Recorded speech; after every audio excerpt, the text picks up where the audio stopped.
ડભોઈની ચાંદોદ નર્મદા નદીમાં લાપતા યુવકનું મૃતદેહ મળી આવ્યો। ચાંદોદ કપિલેશ્વર ઘાટના કિનારે સ્નાન કરતા નદીના વહેણમાં યુવક તણાયો હતો। સોમવાર સવારે ડૂબી ગયેલા યુવકનો 24 કલાક બાદ મૃતદેહ મળી આવ્યો। વિજય રાઠોડ નામના યુવકનું નર્મદા નદીના પાણીમાં તણાઈ જવાથી મોત નીપજ્યું હતું। સ્થાનિક શ્રમજીવીઓ અને ફાયરની ટીમ તરફથી શોધખોળ હાથ ધરવામાં આવી હતી। અમરેલીથી વિધિ વિધાન અર્થે આવેલા પરિવારનો સભ્ય વિજય રાઠોડ તણાયો હતો।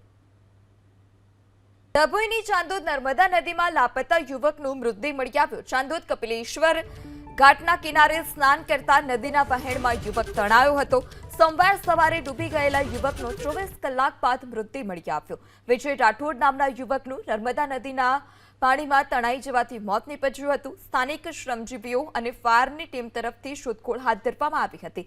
અમરેલીથી વિધિ વિધાન અર્થે આવેલા પરિવારનો સભ્ય વિજય રાઠોડ તણાયો હતો।